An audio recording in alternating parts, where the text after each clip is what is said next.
And with that tune, you know it's time for the corridors. We're taking you to the corridors of power, letting you know what's happening over there so that you're not a stranger in your country.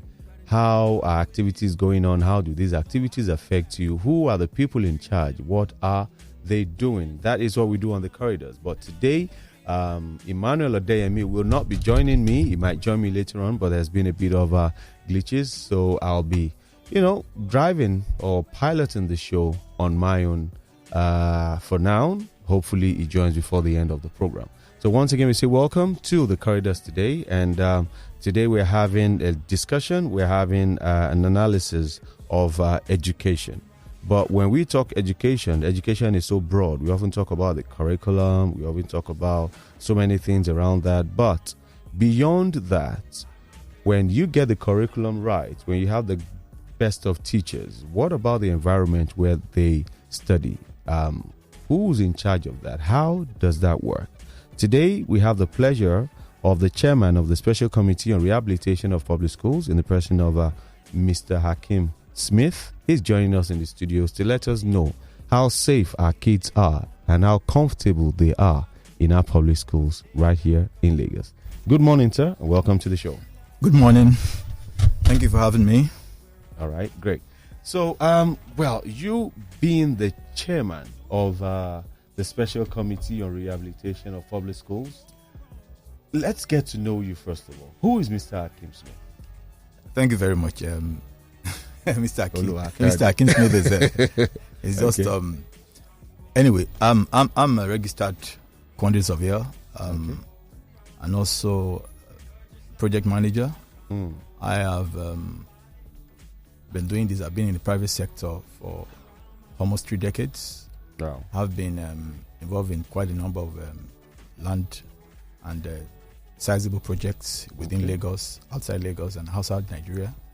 I'm a registered, I'm a fellow of the Nigerian Institute of Quantity Surveyor, a fellow of the Royal Institution of Chartered Surveyor, a member of the IFMA. I'm also an arbitrator. Did so many academic work, finance, also a fellow of Oxford School of Finance. Just finished a course in Oxford not too long ago. Went to University of Reading to read FM and all of that. So anyway, today is not all about me, it's about my committee.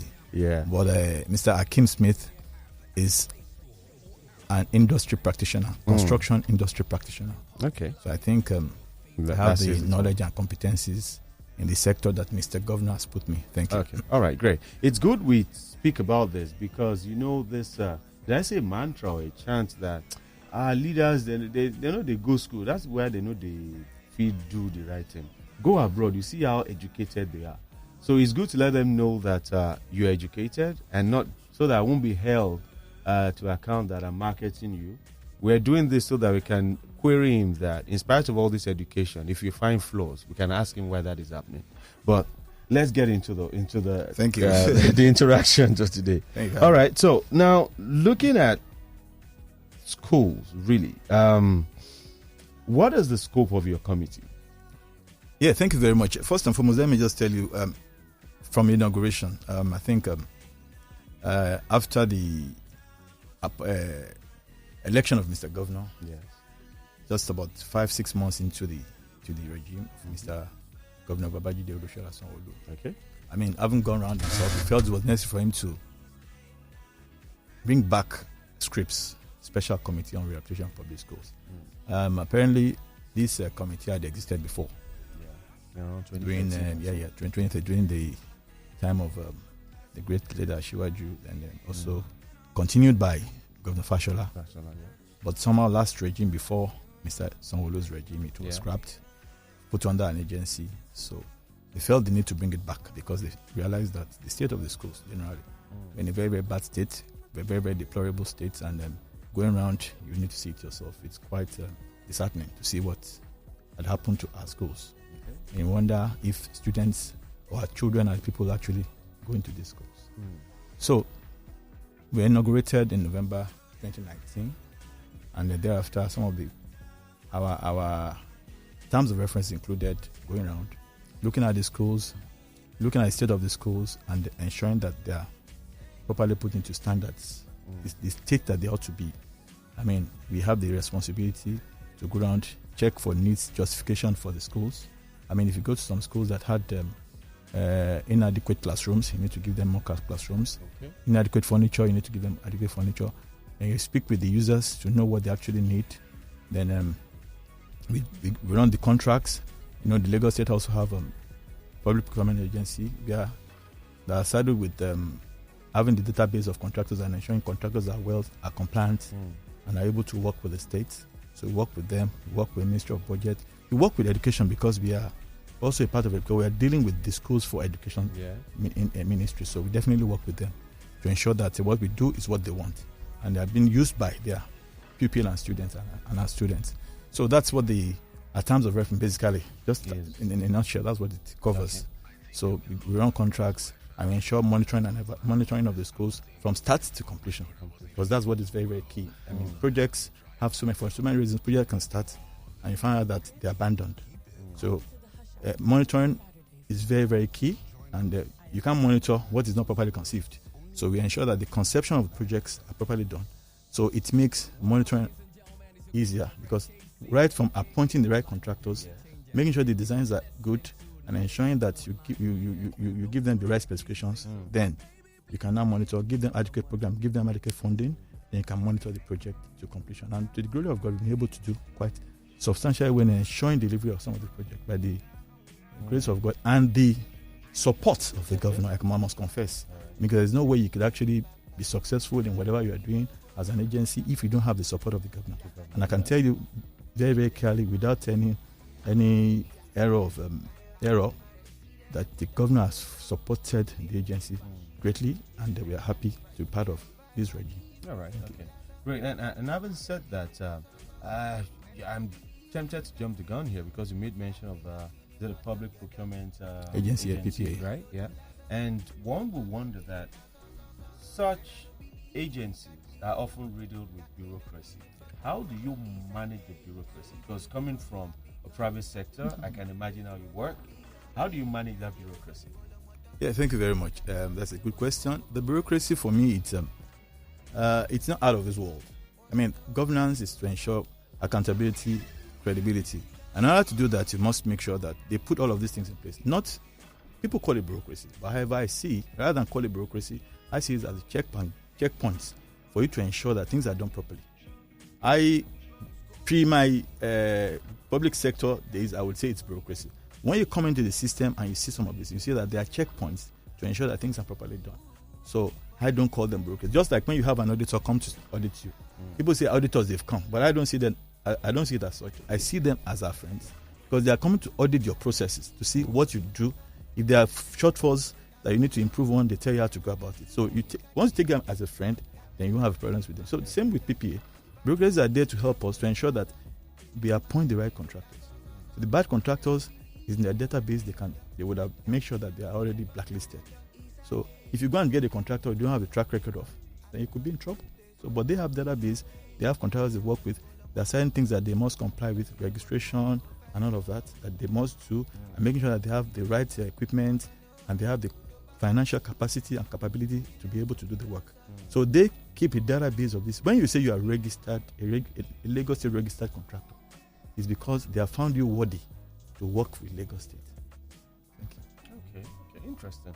So you are able to manage the bureaucracy in spite of... I find it quite easy. I mean, other than that, on personal notes, I think it's more of understanding people, very people person, a maturity, and be able to move around the system. You should be able to get... I don't have a problem with that. All right. So you were inaugurated in November 2019, am I correct? 2019, yeah. Sure. And this is 2022, so 2 years and about 5 months or 7 months thereabout. Yeah. If we were to look at your activities then, how many projects, from the top of your head, how many projects would you say you've embarked on? Thank you. You see, I wouldn't want to roll out numbers in that regard. However, I'll let you have a few list of schools that we worked on. But when you see in the industry, construction industry, or generally, industries generally, there are several ways of classifying things. In the hospitals, we say number of beds. Yeah. In the hotels, we say number of rooms. Okay. In schools, we say number of classrooms. So if I tell you that I've done 1,000 and something classrooms, you'll be wondering where is that? But meanwhile, that could be divided into maybe 18 classrooms, 12 classrooms, 15 classrooms per block. So, but the unit of dissecting school projects is in terms of classrooms. Right. Just like we have our hostels too. In hostel, we say number of beds. Mm-hmm. So if I tell you that we've delivered 1,000 and something beds hostel, you wonder, where are they? But that, because each hostel that we build in Lagos State schools are about almost 198 actually. Beds, 198 beds in one hostel block. Okay. So if I tell you that we've done 6, that's over 1,000. You might be able to say, 1,000. But truly, that's what we've done. We've done quite a number. So I would not give you numbers because there are so many numbers, and I would not want to give you false numbers that you now start finding faults in. Because when you say you've delivered, that means you've completed. So I know for sure that we are on track, and we have high volume of completed projects. However, there is still a few that are still yet to be completed. So if I'm telling you numbers of what we've started, completed and ongoing, they run in thousands. I mean, for instance, that 2020 you're talking about, we have school. And one other thing I need to also let you know, because for our listeners, particularly and yourself, is that the education sector in Lagos State, we work in 6 districts. See, whatever budget we have, we ensure that we touch all the districts. Education in Lagos is divided into 6 districts. There's 1 to 6. And you see, District 1, we talk about Lagos West. Okay. You know, there are 3 senatorial senatorial in Lagos State. So under that 3, we have District 1, 2, 3, and 4. So District 1, we are talking about Limosho, Ifakojai, Agege. Okay. So District 2, we have Koshofe, Ikorodu, and Shomolu. Okay. So District 3, we have Ibejuleki, Ekpe, Etiosa. That's the 3. And Lagos Island. This is where we have. About then District 4, we have Lagos Mainland, Surulere, and Apapa. District 5, we have Ojo, Badagry, Ambo-Odofin, and Ajeromi Felodun.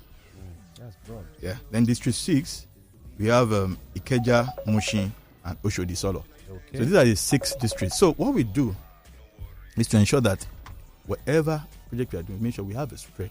Okay. And fortunately, the spread is not influenced by the governor. Mr. Governor has given us the opportunity to go around. If there are 12 projects to be done in Lagos, make sure that each district have two of each intervention. So it's not one. So basically, for instance, that 2020 you're talking about now, because when we say November 2019, just late. So it's more of what we did in 2020. So when we got in 2019, we inherited a couple of projects that were ready to be started by the ministry. Okay. So we started out with that one.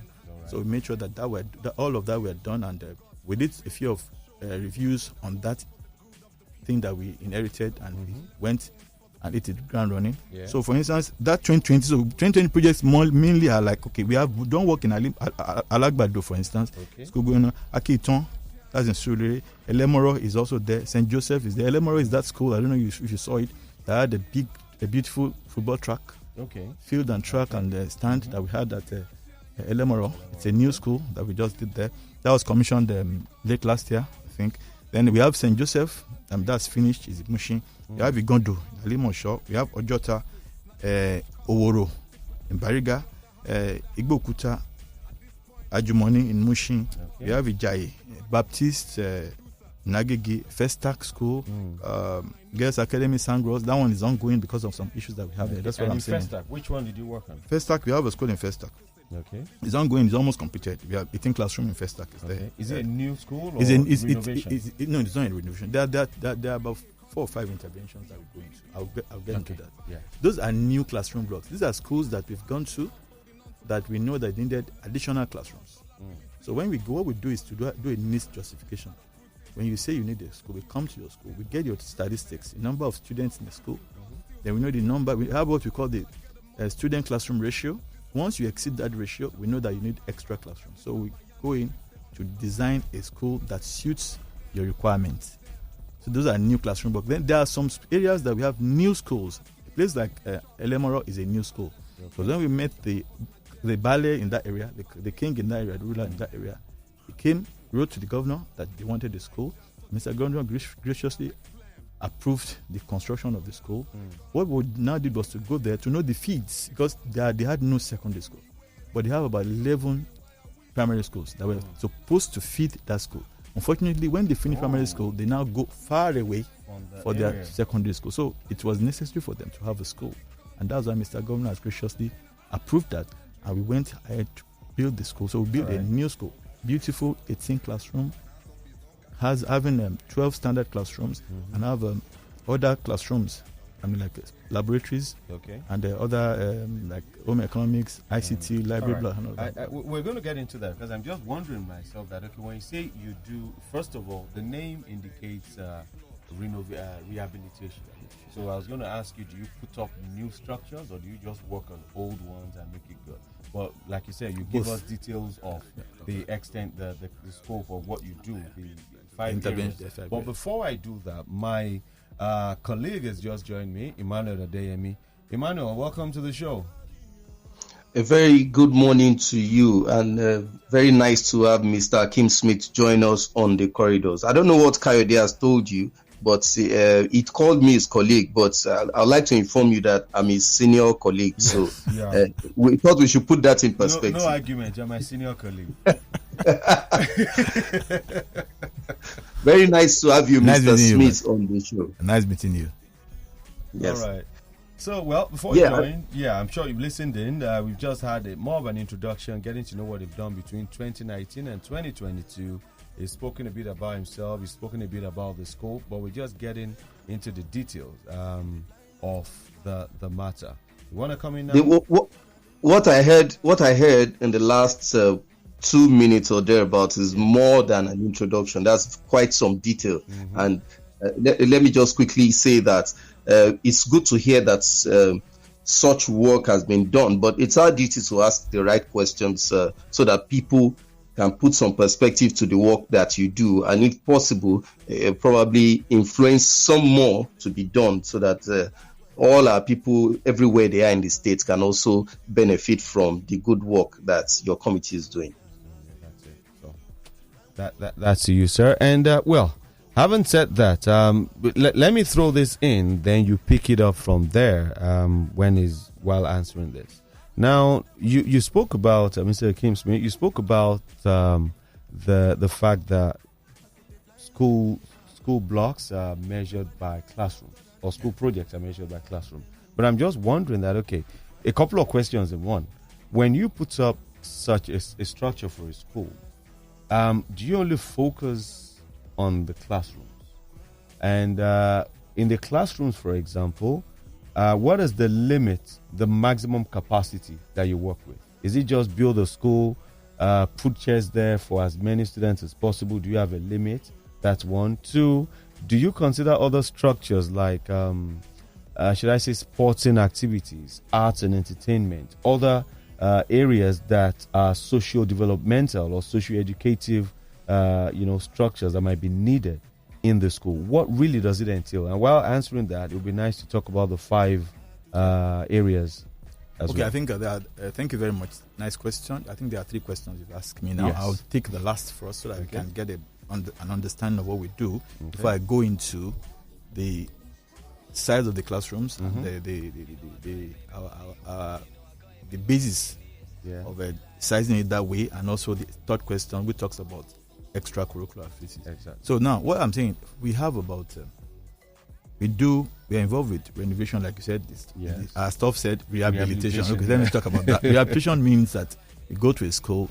Usually, the users write in. We encourage them to write in, to tell us that they have challenges with their school, maybe leaking roof, bad windows, bad toilets, leaking toilets, and no lights, and all of that. So we go in there to do an assessment of the classroom block, existing classroom blocks. Once we assess the classroom block, we now come back with bill of rectification.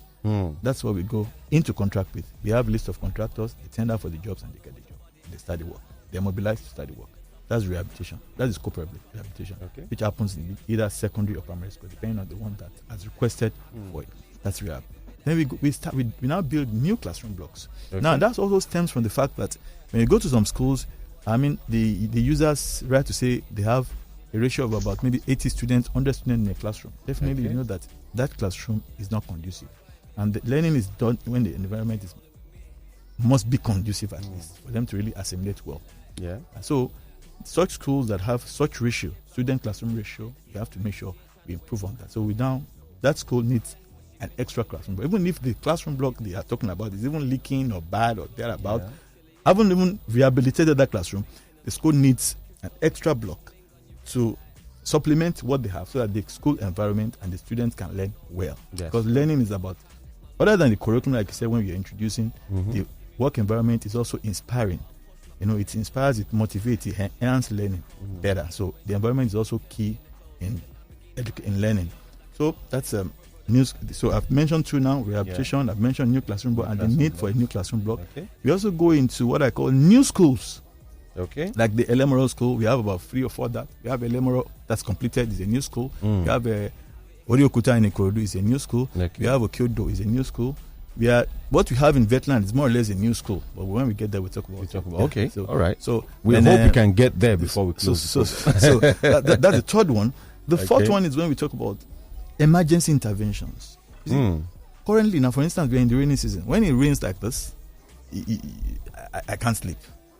Oh, because you know that something might have happened to a roof of a school, and I happen to have the phone numbers of almost all the principals of the school, including all the TGPSs. So you get calls coming in the morning that there are roofers. So for such schools, what we do is to go in immediately with the approval of Mr. Governor. We tell Mr. Governor this is happening. He says, okay, go ahead. We go to the schools and quickly arrest the situation. Because if we don't do that early enough, it might worsen the situation of the school. So that is mostly maybe storm has carried the roof has been blown off, or perhaps windows have been ripped off, or the fences have been blown down.